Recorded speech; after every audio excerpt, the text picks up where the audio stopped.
Le pervers narcissique, c'est un concept qui a été beaucoup galvaudé. Vous devez sûrement en entendre parler énormément autour de vous et sur Internet. Mais les définitions qui en sont données sont très floues. Aujourd'hui, on va s'intéresser ensemble à un comportement extrêmement manipulateur qui est utilisé par les pervers narcissiques, mais aussi par de nombreuses personnes qui ne rentrent pas forcément dans ce diagnostic.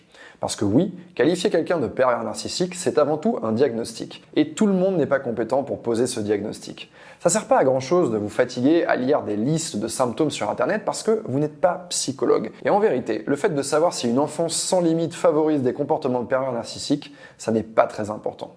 Surtout, ça ne va pas vous emmener très loin. Mais ça ne change pas le fait qu'on est tous et toutes amenés à fréquenter des personnes avec des comportements manipulateurs. Peut-être pour certains des pervers narcissiques. Ça vous arrive peut-être au travail, dans votre famille ou même avec votre conjoint. Et je veux que vous compreniez une chose, ça n'est pas parce que vous ne pouvez pas poser un diagnostic que vous êtes impuissant face à cela. Ce que je veux faire aujourd'hui, c'est attirer votre attention sur un comportement en particulier. C'est un comportement très manipulateur que vous avez probablement déjà subi. Que la personne qui vous manipule soit un PN ou pas, c'est pas essentiel en vérité. Ce qui est essentiel pour vous, c'est de vous familiariser avec les comportements manipulateurs les plus courants. C'est en commençant par les identifier que vous allez comprendre comment vous défendre et poser vos limites. Le comportement dont je vais vous parler aujourd'hui est plus connu sous son nom anglo-saxon, le gaslighting. Au Canada, on appelle aussi ça le détournement cognitif. En deux mots, qu'est-ce que c'est? C'est quelqu'un qui va vous manipuler en vous faisant douter de votre propre perception de la réalité. Si vous avez vu le film Whiplash réalisé par Damien Chazelle, il y a dedans des scènes de gaslighting. C'est un film qui relate le parcours d'un musicien, Andrew, qui va être poussé à bout par son mentor, un chef d'orchestre abusif.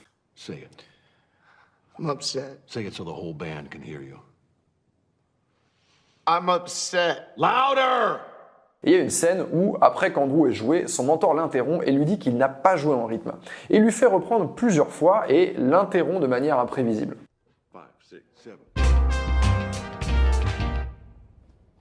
Not quite my tempo. Il lui répète qu'il n'arrive pas à jouer exactement à son rythme. Et après l'avoir poussé dans ses retranchements, il lui demande « Est-ce que tu étais trop rapide ou est-ce que tu étais trop lent ?» Were you rushing or were you dragging? I don't know.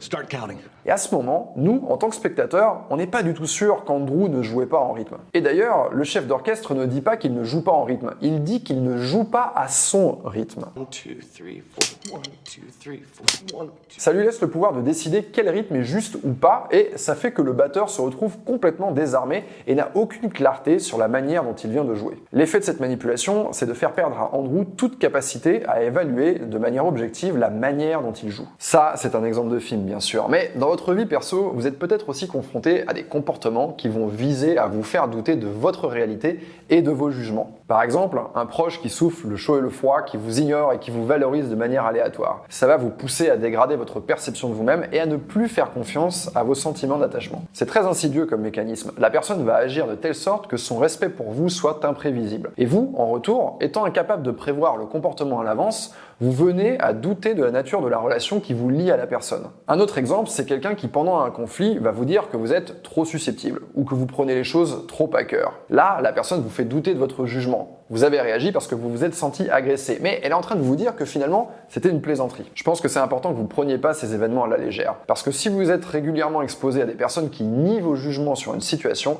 ça peut vous conduire à douter de tout. Et donc, à ne plus savoir identifier les situations de conflit réels dans lesquelles on vous manque de respect. J'espère que vous comprenez maintenant le principe derrière le mot gaslighting. Et je pense que c'est le bon moment pour revenir un petit peu à l'histoire qui a amené cette explication. Pourquoi on parle de gaslighting? Tout part d'une pièce de théâtre de 1938 qui s'intitule Gaslight. Dans cette pièce de théâtre, un homme et une femme vivent dans une maison qui est éclairée au gaz. Alors à l'époque, vous ne le savez probablement pas, d'ailleurs moi je l'ai appris en prenant connaissance de cette anecdote, mais quand on éclaire une maison au gaz, on a une certaine intensité, et si tout à coup on s'amuse à éclairer toutes les pièces, eh bien l'intensité globale va baisser. C'est un peu comme quelqu'un qui va tirer de l'eau chaude pendant que vous êtes sous la douche, eh bien l'eau de votre douche va refroidir. On a donc ce couple qui vit dans la maison et l'homme a connaissance que un trésor est caché dans la maison. Il y a un trésor, une somme d'argent, je sais pas, qui est cachée quelque part.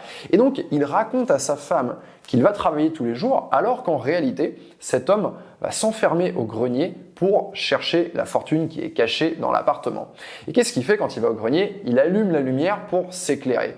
Et en fait, ça baisse l'intensité lumineuse dans les autres pièces de la maison.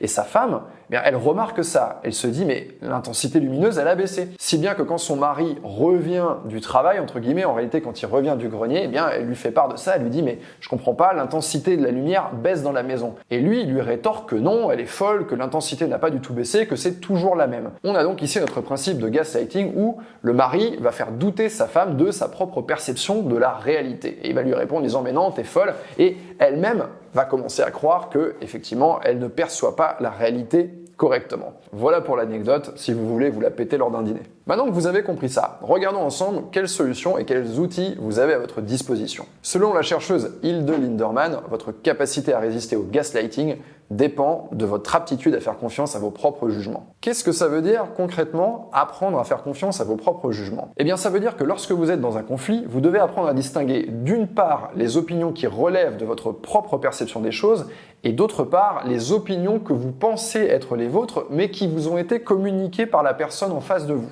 Par exemple, une des stratégies de gaslighting les plus courantes en rhétorique, c'est l'argument de l'épouvantail. C'est quelqu'un qui va caricaturer un reproche que vous lui faites afin de rendre le débat inflammable et vous faire endosser le mauvais rôle. Je vous donne un exemple. Quelqu'un à qui vous allez faire un reproche mesuré et qui va vous répondre « Ouais, tout est de ma faute, bien sûr, comme d'habitude ». En caricaturant votre reproche, ça lui permet de n'avoir même pas besoin de le réfuter et ça vous fait passer pour quelqu'un d'irrationnel dont les sentiments ne sont pas légitimes parce qu'ils sont absurdes. Maintenant, vous êtes sûrement en train de vous demander comment réagir quand on est confronté à une tentative de gaslighting. Quand vous êtes face à une personne qui vous manipule en vous faisant douter de vos jugements, vous devez apprendre à prendre du recul et à faire ce travail d'analyse.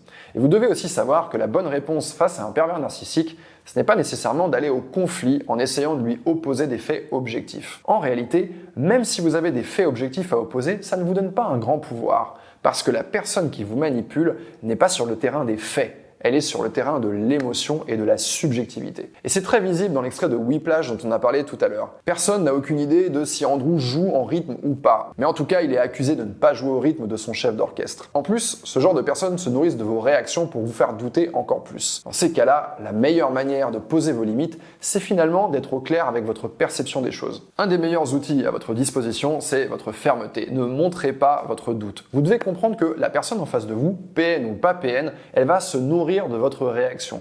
Quand vous lui montrez que vous êtes en train de douter, quand vous allez rentrer en fait dans cette boucle que la personne est en train d'ouvrir, eh bien cette personne comprend qu'elle est en train de réussir à vous manipuler. Un peu comme si elle réussissait à vous déplacer ou elle réussissait à provoquer chez vous quelque chose. Une personne qui ne réussit à rien provoquer chez vous, eh bien cette personne risque de se décourager. En fait, vous êtes en train de lui montrer que son outil ne fonctionne pas. Et ça, c'est quelque chose qui n'est pas facile quand on est dans ce genre de situation. De savoir s'empêcher de montrer son jeu, de montrer sa réaction et de savoir vous désengager et vous éloigner. Bien sûr, réapprendre à poser ses limites et écouter son intuition, ça peut être très difficile. En particulier s'il y a un enjeu avec la personne. Et c'est pas quelque chose qui s'apprend en une vidéo, mais ça fait partie du travail qu'on mène ensemble semaine après semaine. Maintenant que j'ai mis ce procédé en lumière, j'espère que vous allez être plus vigilant quand quelqu'un essaye de vous gaslighter. Bien sûr, il n'y a pas que le gaslighting et des comportements manipulateurs, il y en a des dizaines d'autres. Les identifier et acquérir les outils pour s'en défendre va vous permettre de vous éloigner directement de ces comportements, qu'ils viennent d'un pervers narcissique ou simplement d'une personne toxique. Ce que je vous propose, c'est d'envisager le problème du PN sous un angle comportemental. Concrètement, ça veut dire arrêtez de vous demander si quelqu'un est ou n'est pas pervers narcissique. Ça ne sert pas toujours à quelque chose de pathologiser ce comportement. Un comportement manipulateur, c'est un comportement manipulateur, qu'il vienne d'un PN ou pas. À la place, demandez-vous plutôt quels sont les comportements que j'accepte et quels sont ceux que je n'accepte pas? Et est-ce que je peux m'éloigner de cette personne? Si oui, pourquoi ne pas le faire?